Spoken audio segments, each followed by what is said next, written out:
Hi there, my name is Wes Woodbury and I'm a board game designer, and I'm actually here to introduce to you Legends of Novus. I'm doing an unboxing for a game that I created and placed onto the Game Crafter. So it's the only game of its type in existence right now, and it'll go through some more evolutions as time goes on and we get a chance to play test it at the local game store a bit more, or send out some more print and plays for those that are interested. And then eventually the plan is to go on to Kickstarter, hopefully later this fall, and see how many people are interested in a game like this, and hopefully start shipping it around and getting the game out there. I really love the concept, and I hope some people out there have an interest in it too. So without further ado, here we go. I have opened the box already, but I haven't opened the box within the box, so you're going to see the Game Crafter components at the same time as I will, and see what they have to offer. Here we go. Woo! It's Christmas. All right. Looks pretty sharp. Legends of Novus. So I kept the game cover pretty simple, just an image with the fantastic logo that was made by Andrea Butera. He's the lead artist that I have for the game right now. Now I noticed on the sides that I put the title twice, so I didn't realize the top and bottom didn't cover one another.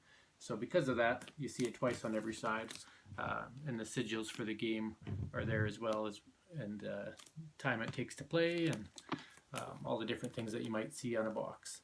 And then the back of the box has some of my older concepts. It hasn't fully been updated yet, but you get the idea, with creatures, with equipment, with characters, with character sheets, which are iconic to this game, and talks about the components and general gameplay. Now, Legends of Novus itself is a tabletop fantasy board game, and it kind of is to play in the same game space as Dungeons and Dragons, or Final Fantasy, or World of Warcraft, Diablo, kind of a blend of all kinds of different fun fantasy worlds. And you get the opportunity to be a hero in the world of Novus, trying to defeat creatures like the Osira, the Sea Hydra. So let's see what's inside the box. And for those of you who have done Game Crafter before, the process actually to get stuff on the Game Crafter isn't too bad. It took a little while to figure out all the different components and how the costs are affected, but the game itself was pretty easy to put together.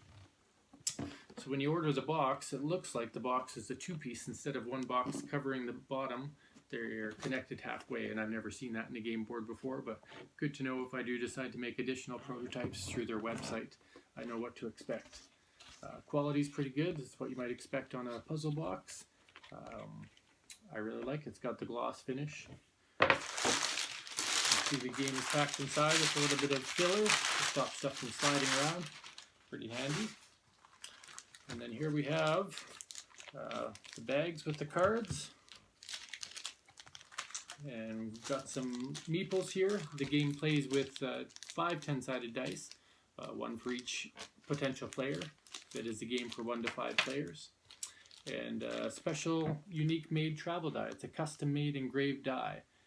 So handcrafted or hand designed based on icons that I was able to provide the Game Crafter. So pull that one out, have a look. So this one has 6 sides. We've got the encounter, 2 of those. We've got the reward, which is a treasure chest. We have the adventure icon, letting you draw an adventure card. And then there are 2 maps, which are basically safe travel icons, meaning that you just get 10 gold and get to your destination. But just a standard D6 does the job. And then inside the die bag, we've got some meeples. I never knew the term meeples until I got into the actual board game design game space, and discovered meeples is the most common term for little tokens used to walk around your game. So ordered 5 of those just to represent each player on the map, and very simple quality, clear. Went with 5 colors, one blue for wizard, black for thief, green for druid, red for fighter, and clear for priest. Basic character classes that you can start as. What else do we have in here? We've got some meeple stickers. I couldn't not modify my meeples. I mean, just having plain old people. So the meeple stickers, basically it's just a sticker identifying each of the classes. So one of those will go on either side of each meeple, just so you can further identify them. That's pretty cool. Those turned out just like it looked like on the website. Next thing I'll share with you are the treasure tokens. So I wasn't sure how these would work, and I wanted to order some for another game idea I have. So it's good to get a set of these for this game and see how they turn out. So these are what we call punch boards, and punch boards are tokens that you make and you punch them out, hence the term punch board. So these are for the treasure that you can earn in the game. 5 gold pieces, 10 gold pieces, 100 gold pieces, just to give you a different feel rather than just having cards in the game, because you can accumulate treasure and that can be used for different purposes. So, I like to see those. They're decent size actually, and so the reason I wanted to get them not only for this game but for other games is how well can you flip them. So if it was hard to peel off and I needed to really get frustrated to flip them over multiple times, that might affect the other game that I have in mind. So great to see those. They turned out quite well. I can punch them out real fast and that'll be good for the game. There we go. And then we have something that's iconic to the game, are character sheets. Character sheets in a role-playing game are generally character name, you got to write out all the stats, you got to write out what kind of gear they have, etc., etc., etc. So for this game, it'll get more elaborate as the time goes on. I have some ideas for this, but at this point, it's very straightforward. It's an 8.5 by 11 character sheet representing where you put your class card and all the different places you could place equipment, which is limited to 8 spots. You could have 3 items, 2 hand items, 1 head item, 1 foot item, and 1 body item. And that'll all get placed as cards right onto your sheet, so you always have a physical representation of what's going on with your character. No writing necessary. We'll get into those cards in just a second here. I'm curious about the quality of those. And then if we move on to the last non-card article, that is the game board. So I chose a quad fold board. I needed to get a little bit of space to really showcase the art of the map and the world of Novus, because in a role-playing game, getting into the world is what it's all about.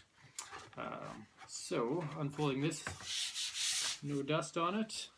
I must say that is a little bit darker than I expected, but looking at it, the color is actually pretty amazing. So we'll bring this for a close-up here. The world of Novus is all based on one continent at this point, and it's to keep the game somewhat contained and to represent that people haven't been able to venture beyond the main continent since the Maelstrom.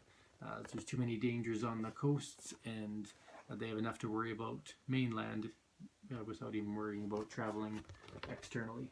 But there's the game board there, quad fold, easy to get back in the box. Seems like a decent quality, it'll last a while.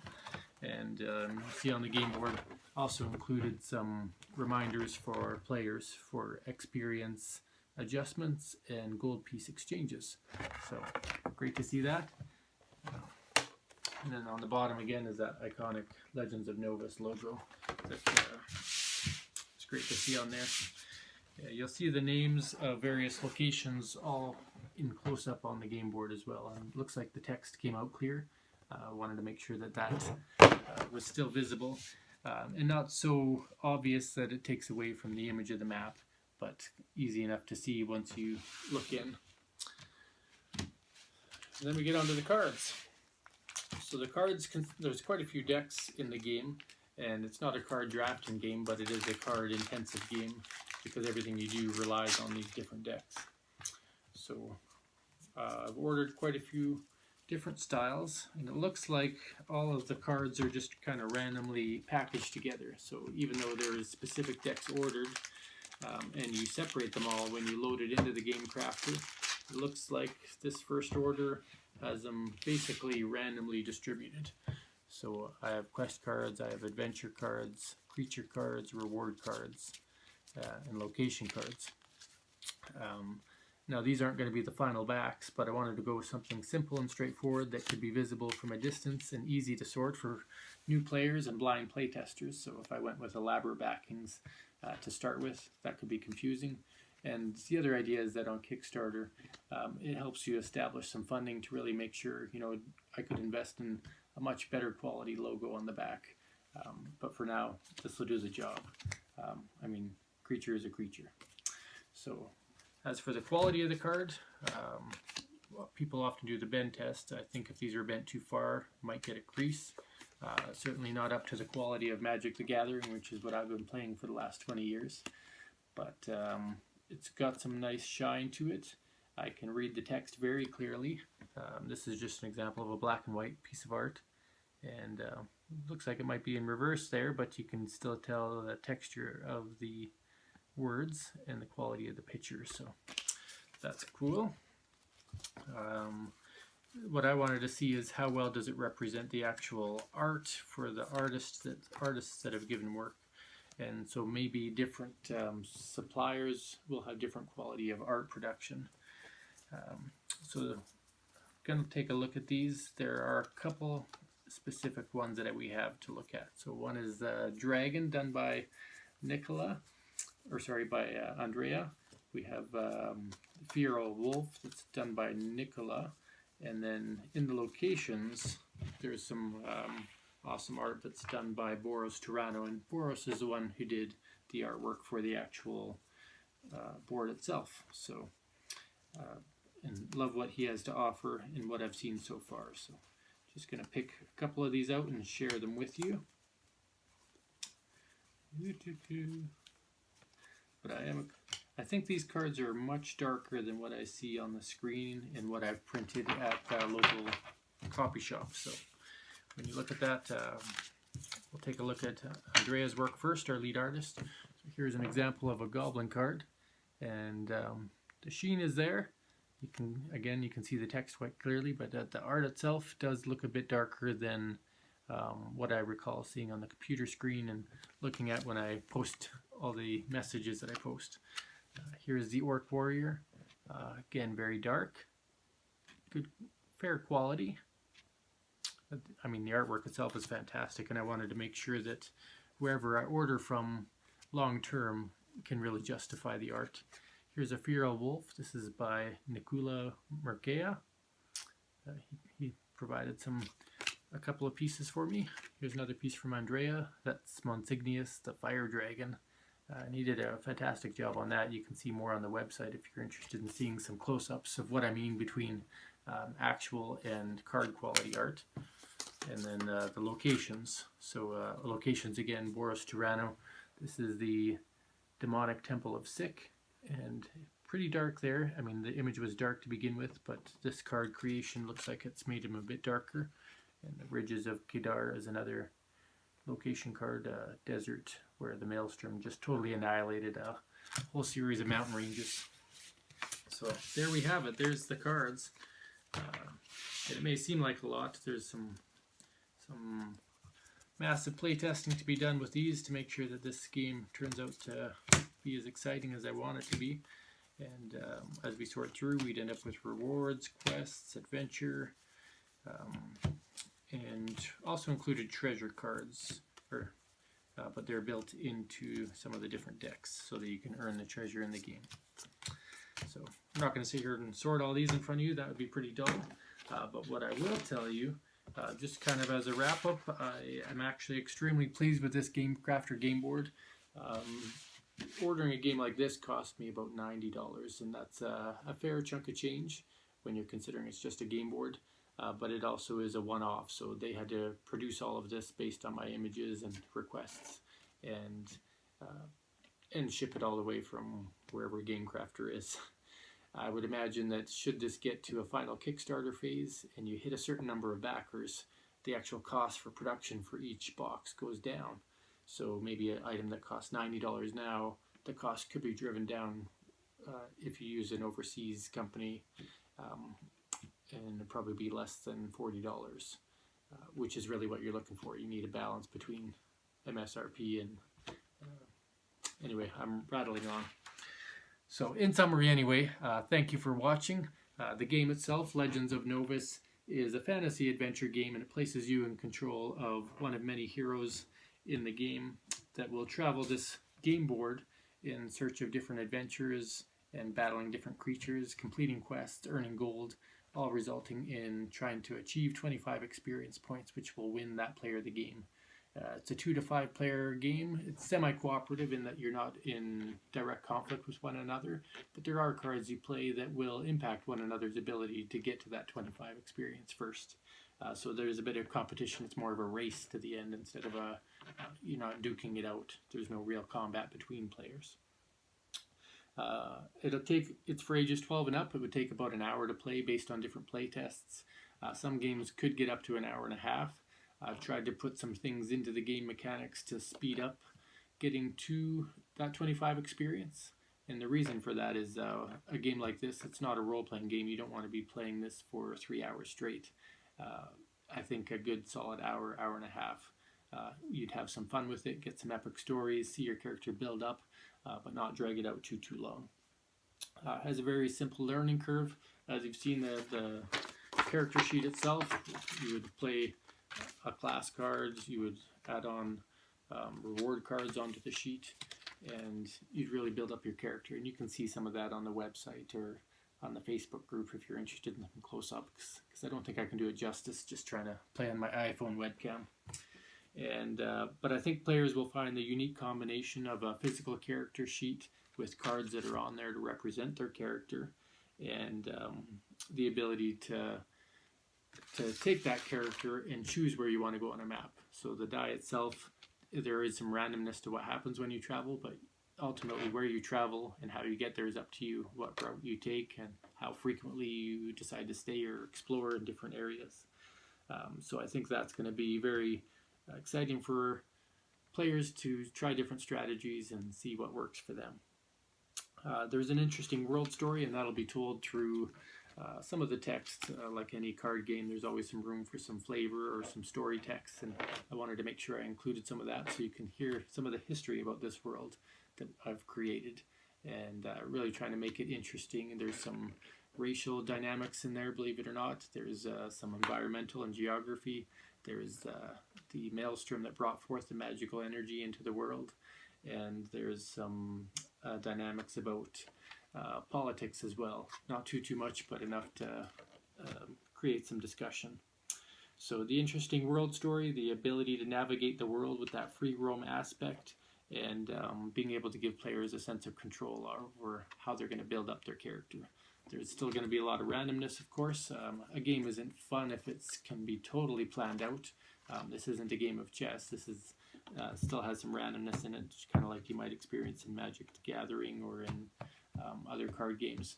But you have some sense of control, and that randomness is what makes for some interesting gameplay. What creature am I going to battle this time? Am I going to get that sword that I was really hoping for and haven't been able to get yet? There's some fun to that. And the multiple paths to victory also give players a sense of exploration and being able to try different strategies. So maybe you want to accumulate lots and lots of gold and convert that into experience using a thief type of character or different gold locations. Or maybe you want to be the one that goes and slays the very strong creatures like the dragon or the mind-crushing demon and try to earn additional experience through the big wins.